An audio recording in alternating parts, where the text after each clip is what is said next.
ঠিক রাখতে পারো। ডাক দিয়ে বলতেছে পয়গম্বর আমি আর অবিশ্বাস করি না, আপনি অবশ্যই আল্লাহ পাকের একজন পয়গম্বর। বাজানতে আল্লাহ যদি মরার হিসাবকে কথা বলাইতে পারে, বলেন ওই আল্লাহ পাথরকে কথা বলাতে পারে কি পারে না? কথা বলে। কি তোমার ব্যথা, কি তোমার বেদনা, তুমি এখানে কাঁদতেছো কেন? এইবার পাথর মানুষের ভাষায় জবাব দিয়ে ডাক দিয়ে বলে নবী গো, আমি শুনেছি জাহান্নামের ভিতরে আল্লাহ রাব্বুল আলামিন মানুষ এবং পাথর দিয়ে জাহান্নামের আগুনকে জ্বালাবে। নবী গো, সেই দিন থেকেই কথা শুনেছি, ওই দিন থেকে আমি আর শান্তি মতো থাকতে পারি না, সেই দিন থেকে আমি আর কান্না বন্ধ করতে পারি না। এইবার মুসা নবী এই কথা শোনার পরে চলে গেল তুর পাহাড়ে আল্লাহর সাথে কথা বলার জন্য। আমার বন্ধুগণ, চোখের পানির কতটা কোন মানুষ যদি আল্লাহর ভয়ে কান্নাকাটি করে, ওই চোখওয়ালা মানুষের কত দাম, ওই চোখওয়ালা মানুষের মর্যাদার সম্মান আল্লাহ কত বাড়ায় দেয়। বাজানটি ইমাম মুসা নবী আল্লাহ পাকের সাথে কথা বলার জন্য তুর পাহাড়ে চলে গেল। কথা বলার শেষ পর্যায়ে আল্লাহকে ডাক দিয়ে বলে, আল্লাহ আমি রাস্তার মধ্যে দেখলাম একটা পাথর কান্নাকাটি করতেছে। জিজ্ঞাসা করার পরে সে বলল, আপনি নাকি জাহান্নামের আগুন জ্বালাবেন পাথর আর মানুষ দিয়া। এই ভয়ে পাথরটা কান্নাকাটি করতেছে, কান্না বন্ধ করে না। আল্লাহ সাথে সাথে ডাকতে বলতেছে, এ আমার কালিমুল্লাহ, এ আমার পয়গম্বর, আপনি ওই পাথরকে তাড়াতাড়ি করে সুসংবাদ দিয়ে দেন। ওই যেই পাথরটা আমি আল্লাহ পাকের ভয়ে কাঁদে, ওই পাথরের জন্য আমি জাহান্নামের আযাবকে মাফ করে দিলাম। জোরে বলি সুবহানাল্লাহ। এই জন্য নবী বলেছেন, বান্দা কামিন খাশিয়াতিল্লাহ হারামাল্লাহু তিলকাল আইনি আলান নার। আল্লাহর পয়গম্বর বলেছে, যে চোখ আল্লাহর ভয়ে কাঁদে, ওই চোখওয়ালা মানুষের জন্য আল্লাহ জাহান্নামের আগুনকে হারাম করে দিবে। মুসা পয়গম্বর এইবার ওই রাস্তা দিয়ে আবার যাচ্ছে, হঠাৎ করে দেখে ওই পাথর আবার কান্নাকাটি করতেছে।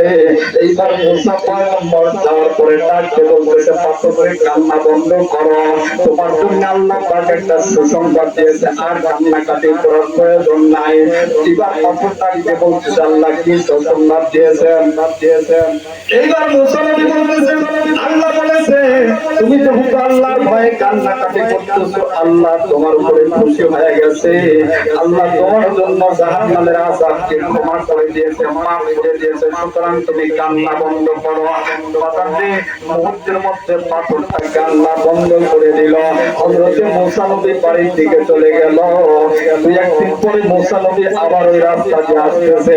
হঠাৎ করে হযরতে মুসা পয়গম্বর দেখে, ওই রাস্তা দিয়ে আসার সময় দেখে ওই পাথরটা আবার কান্নাকাটি করে। হযরতে মুসা পয়গম্বর পাথরের কাছে যাওয়ার পর ডাকতে বলতেছে, পাথর আমি তো তোমাকে সুসংবাদ দিয়ে দিলাম, আল্লাহ তোমাকে জাহান্নামের আগুনের মধ্যে পুরাবে না, তারপরে তুমি কেন কান্নাকাটি করতেছো? এইবার পাথর ডাক দিয়ে বলে, আল্লাহর পয়গম্বর আমি বুঝতে পারছি এই চোখের পানির কত দাম, আমি জানি এই চোখের পানির এত দাম। এর কারণ হইল, আমি যদি কান্নাকাটি না করতাম আপনি আমার খবর নিতেন না, আমি যদি কান্নাকাটি না করতাম তাহলে আল্লাহ আমাকে সুসংবাদ দিত না, জাহান্নাম থেকে মাফ করে দিত না। এ আল্লাহর পয়গম্বর, চোখের পানির বদলে আল্লাহ আমাকে এই সম্মান আর মর্যাদা দিয়েছে, সুতরাং আমি আর কোনোদিন কান্না বন্ধ করব না। জোরে বলুন সুবহানাল্লাহ। আল্লাহরে ডাকলে বান্দা, আল্লাহরে ডাকলে বান্দা আল্লাহ বলে ডাক, আল্লাহরে ডাকলে বান্দা আল্লাহ বলে ডাক, আল্লাহরে ডাকলে পারে, মাওলারে ডাকলে পারে, তোর জীবনে গুনাহ হবে না।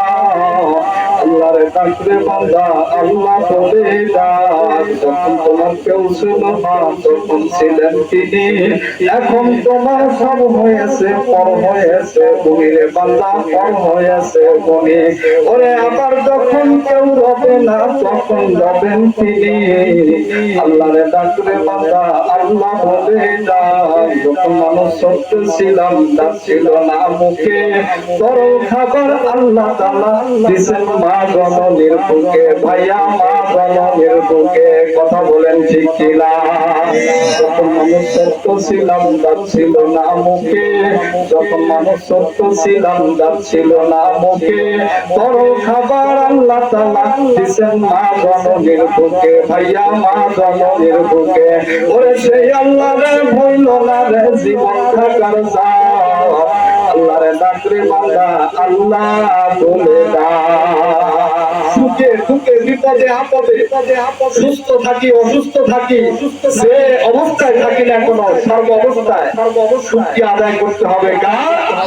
আল্লাহ পাক। যদি করতে পারি এই মানসিকতা যদি তৈরি হয়ে যায় তাহলে সর্ব অবস্থায় দিলের মধ্যে আল্লাহ সুখ দান করবে। কথা বলেন ঠিক? যেহেতু আজকে আমাদের এই মাত্র মাহফিলের দ্বিতীয় মেহমান আমার সম্মানিত বন্ধুবর, আমার অত্যন্ত শ্রদ্ধা ভাজন হযরত মাওলানা রাশিদুল ইসলাম জুলফিকার সাহেব উনি উপস্থিত। এজন্য আমি আলোচনা আর দীর্ঘায়িত করব না।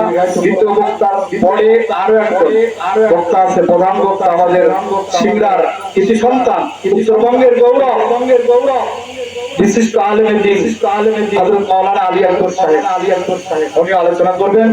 এজন্য সর্বশেষ কথা হলো আল্লাহ পাক রব্বুল আলামিন আমাদের সবাইকে আজকের এই দোয়া মাহফিল থেকে নসিহত গ্রহণ করে বাকি জীবন যেন আমরা গুণমুক্ত জীবন যাপন করতে পারি, আল্লাহ যেন তৌফিক দান করে। সকলে বলেন আমিন। পাশাপাশি আপনারা সকলেই জানেন যে ফিলিস্তিনের অবস্থা, মুসলমানদের অবস্থা বড় করুণ অবস্থা। আজকে মুসলমান মায়েদের হাতে ছোট ছোট মাসুম বাচ্চাদের লাশ, আজকে বাবার হাতে সন্তানের লাশ, আজকে ছোট ছোট মাসুম বাচ্চাদের সামনে বাবা লাশ হয়ে পড়ে আছে, মা লাশ হয়ে পড়ে আছে। আরে তাদের থাকার জায়গা নাই, খাবার না পায়া শেষ পর্যন্ত মাসুম বাচ্চাগুলা গরু ছাগলের মতো ঘাসগুলা উঠায় খায়। তাদেরকে ভুললে চলবে না, তারা তো আমাদের ভাই, তারা তো আমাদের বোন। তাদের জন্য এতটুকু করি আজকের মাহফিল থেকে আমরা তাদের জন্য প্রাণ খুলে দোয়া করি। বিশ্বের যে যেখানে মুসলমান বাস করতেছে আল্লাহ পাক সমস্ত মুসলমানদেরকে যেন জালেমদের হাত থেকে হেফাজত করে। সকলে বলেন আমিন। সকলে বলেন আমিন। আখিরু দাওয়ানা আলহামদুলিল্লাহি রাব্বিল আলামিন। আসসালামু আলাইকুম ওয়া রাহমাতুল্লাহি ওয়া বারাকাতুহু।